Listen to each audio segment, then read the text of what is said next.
everybody. Thanks for coming back and viewing my haul from yesterday.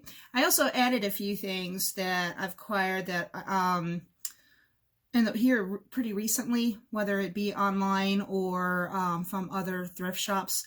Just a few things I kind of wanted to show you, as well as what I found yesterday and about what I expect to get for it. So thanks for stopping by, and I hope maybe you'll learn something from this. Okay, first thing that I picked up yesterday, really, outside of that broken mug that was made by Campbell Pottery. Campbell Pottery is a local potter in Cambridge, Pennsylvania, pretty close to here. And they make, I think, some very pretty pottery.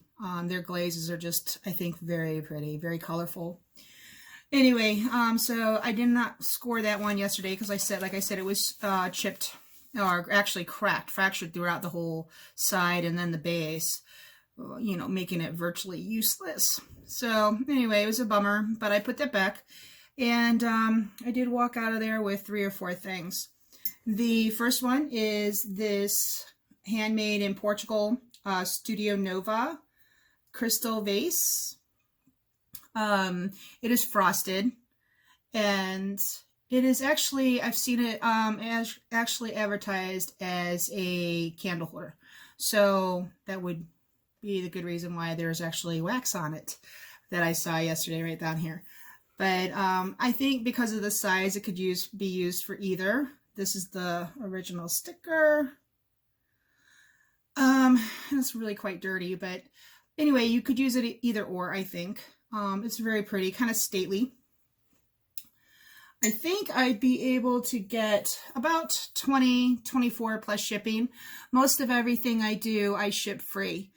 So I have to include that. So I would say to list it, I'd probably put it out there about $29.30. So anyway, there's that. Okay, the second thing was this 1958 poinsettia whites little dish, handmade, and it's quite dirty. I found one just like it online. It was on Etsy, and they were asking $9 for it plus shipping. So I paid 99 cents for it. Not too bad. I just like having stock and inventory for the holiday season too. It draws people in, especially at the lower end of the spectrum. Okay. Oh, I am like so excited about this find. I was very, very shocked. This right here was that little bag I picked up with the pooch on it, little poodle, and the girl walking with her little boho type skirt. I don't know why the light looks so yellow. There. Very, very cute. And it has like a little bone zipper pull. It's really cute. I paid $4.99 for this. And I looked it up, and I believe I have to do a little bit more research. But I believe it is a Valerie Stevens. And one sold for $25. And there's one on Posh. It's a little different. Instead of the skirt, it's a lady with the jeans on, and I think it's a little bit of a different dog, I think. That one is listed at $92 on Poshmark. On Etsy, same one. I believe it might be the same seller, but it's the same kind of, it's the same bag with the girl with the jeans on. That one is $75. So it's a big scoop there, between $25 and $92. Anyway, it was kind of cool to find something that's in relatively good condition. And it's a little bit, the grain of the is a little bit different. It looks like there's a little bit more wear on the side, maybe where it was brushed up underneath against whoever's body. But I think it's pretty cool, you know? So even if I got $40 for it, I'd be totally happy. $45, totally happy. Not bad for somebody who doesn't know too much about purses. For me, it is totally what I feel. You know, if it's different, glassware and a lot of things I know about, but when I step out of my realm, which I like to do from time to time because I get kind of bored with doing the same old, where we're located, I find a lot of the same old. I hate to say that because I know there's a lot of thrifters out there that like to do hardwares, glass, and pottery, and they have a hard time finding it. And fortunately, I'm in a location where we have plenty of it, right? Pretty much in the tri-state area of where all the makers were between Ohio, West Virginia, and Pennsylvania. And being that I'm in Northwest, I'm like a few miles away from Ohio and literally, I think about maybe an hour away from West Virginia, a part of West Virginia, I think maybe an hour, hour and a half. So I'm really close to where all this stuff was made back in the day, and it's still here, and there's a lot of it. So I don't really freak out too much, but I have a huge collection, and so I am trying to thin down and be more particular about what I buy. So, oh, okay.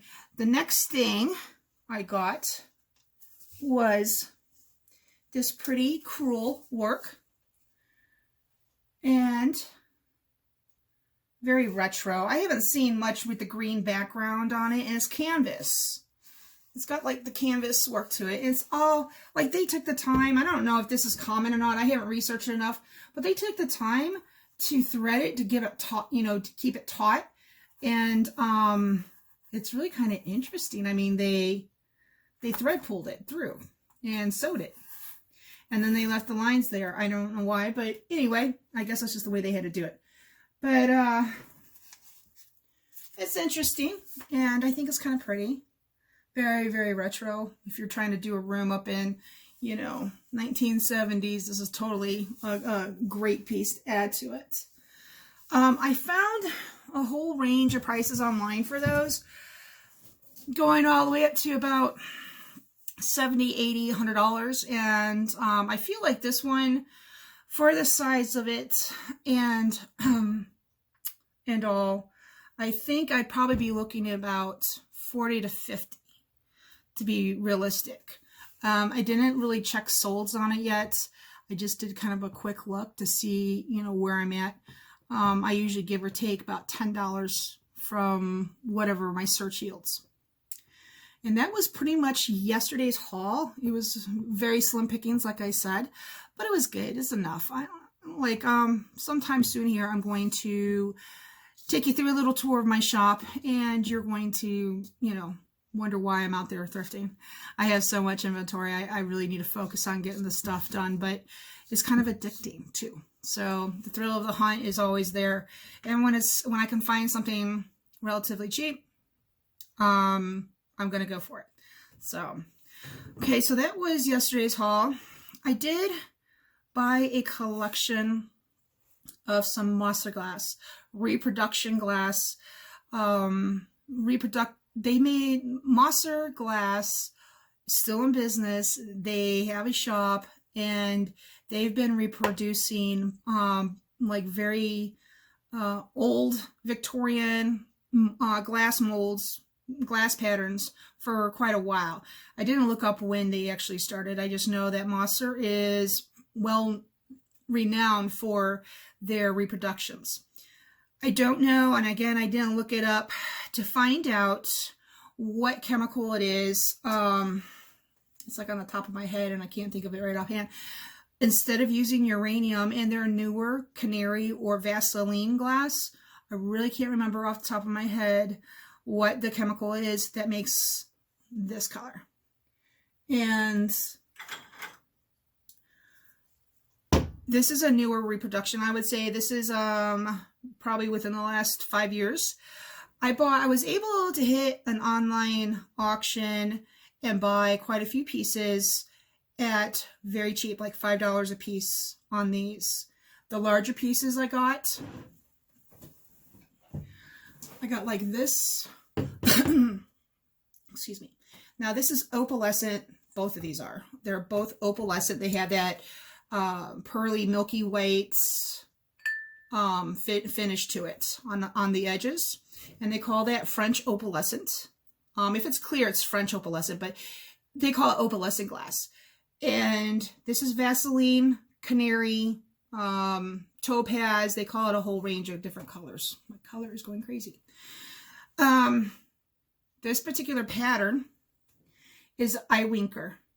It has sort of like a beaded eye right here. And then it has like the shell shape. And it's footed. And then it has like the big bullseye. They call these like bullseye.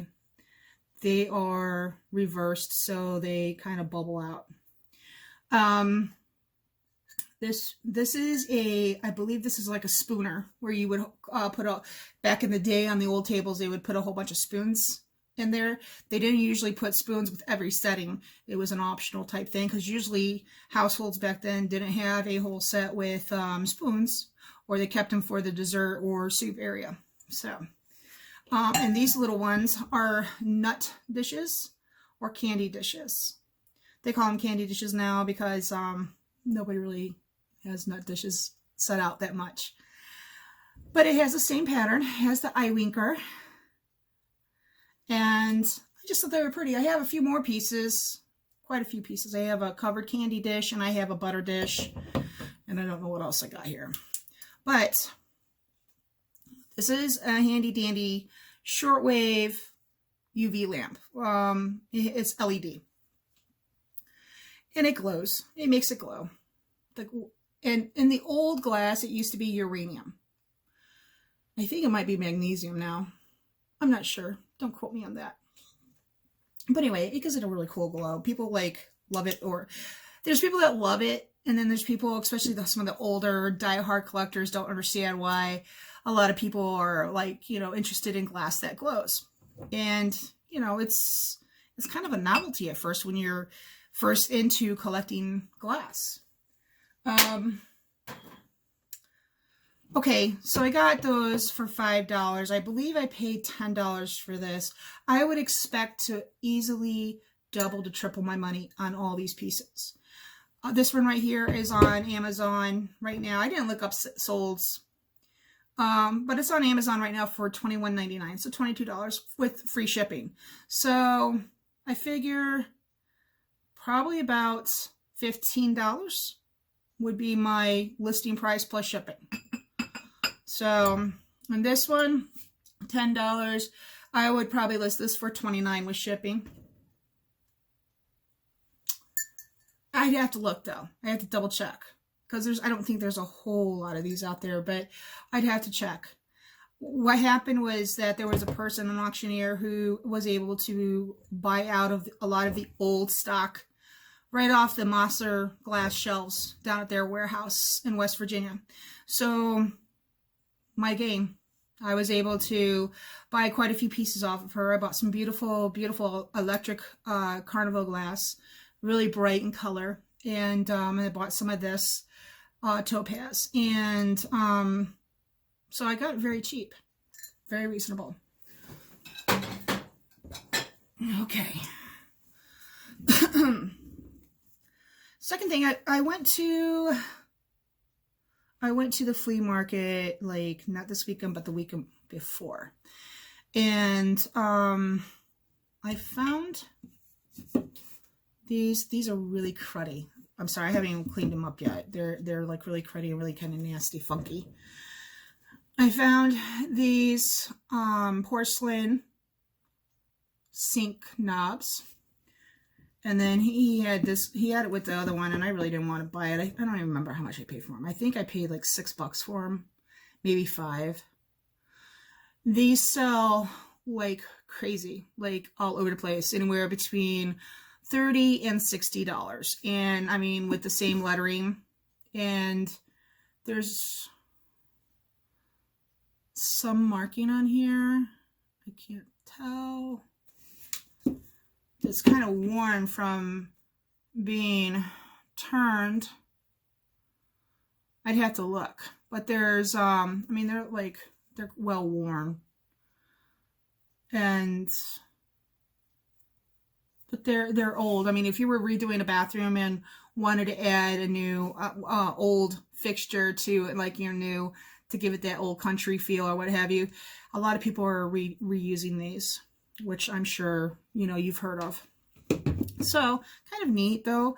I think I would probably start these out at $40, $50 plus shipping. The 3. And just in case, you know, I'll send the extra one.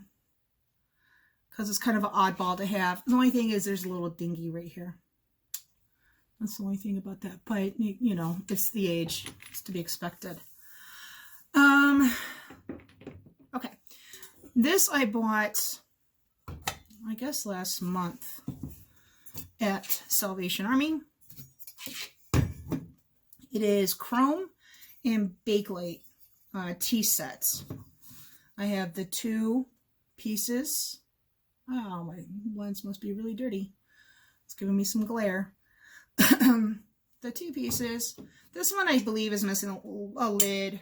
One of these, I think they might be both be missing a lid. I'm not sure. Excuse me. I've seen them pictured both without or with. So it might be a common thing that they lost the lids on these. And then this is the teapot. And this is really kind of dirty. But that Bakelite handle is kind of cool. It's nice and deep red. And this, I would expect to sell the set for about $25 plus shipping. There's one, I think, out there for $35, and I think one of these, I think it might be this one, has the actual lid. So without the lid, I'll take the punch a little bit. I didn't spend much on it. I think I spent like $5 on it, $6. If I can sell it for $25 plus shipping, I'll be happy. So that retro kind of modern set, those are always good sellers for me.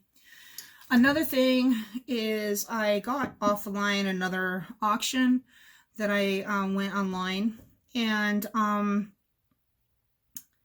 this is really kind of cool. The older it is anymore, the more I love it. This is a piece of, you would think, Black Americana, but it's called Blackamoor, which is just a reference to Black people or people of dark skin. But in the United States, we say Black Americana. This is actually German Majolica. Majolica is basically ceramics, old ceramics from the 1800s, with bright lead-based paint. The lead really brightens the color, and it's almost like a telltale sign. Almost every piece of Majolica I have has either a pink or a green or even a blue inside, painted whatever it is. I have a collection of Majolica vases, and quite a few of them have glazed inside, different color glazes on the inside. It makes a pop. It's very interesting. Anyway, this is a match holder or and strike and ashtray.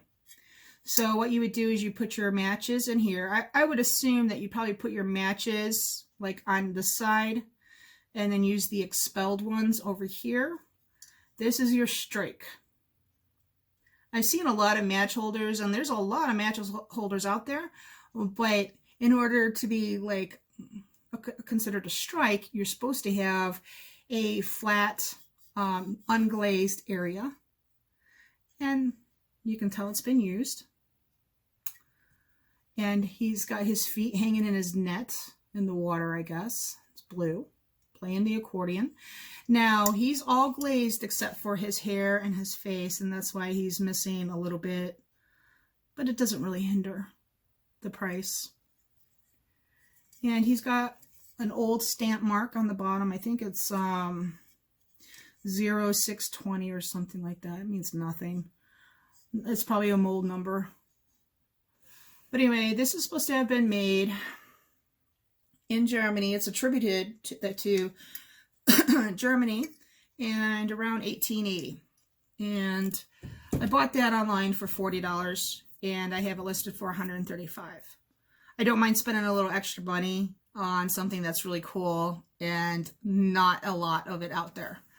So, but anyway, I think that's about everything I have for you right now. I have shelves of stuff I could show you, but I don't have all my prices with me right now. And my shop is a mess. It's embarrassing. So anyway, I will I'm trying to work on it. I've been focusing really hard on Christmas right now to try to get all that out, as well as in the middle of trying to I do everything here. So I have to clean it, I have to list it, I have to pack it, and, you know, get it to the post office, or, you know, at least over to the house. This property right here is right next door to my house, just enough to be aggravating on a cold or rainy day. But it is a mobile home that's been totally converted into my shop. It's all shelves, and like I said, as soon as I can clean it up a little bit, I will show you. And I do have most of my pricing still saved from all where I did a lot of auctions, more than I did a lot of thrift shops. Thrift shops kind of take the edge off of the addiction. So I can go in there and pick up a few things and feel like, oh, I, you know, did some shopping. But I love to go to live auctions mainly. I started off that way. So anyway, I have hit a couple of estate sales that some friends told me about before it went to auction. Excuse me, I'm getting the hiccups. Before I went to auction anyway, and over the summer, and I got quite a bit of inventory, and I'm still going through that on top of doing a couple of other auctions and estate sales. So Don, my partner, has not been available to help me, and he usually is my cleaner, and then I sit here exactly where I'm sitting, and I do my photos and everything, and then I list. And so I've been having to do the extra steps of cleaning. And so anyway, slow it goes, but it goes. So thanks for stopping in. And hopefully next time I'll have some more stuff for you to look at, some more baubles and pretties. And if you have anything that you'd like to see, trust me, I have pretty much everything that you could imagine, almost. I'll be glad to try to figure out if I have it and show it to you and whatever. So, or if you have questions about anything, I'd be glad to try to answer. So thanks for coming and stopping by, and hope you have a great rest of your day. Thanks.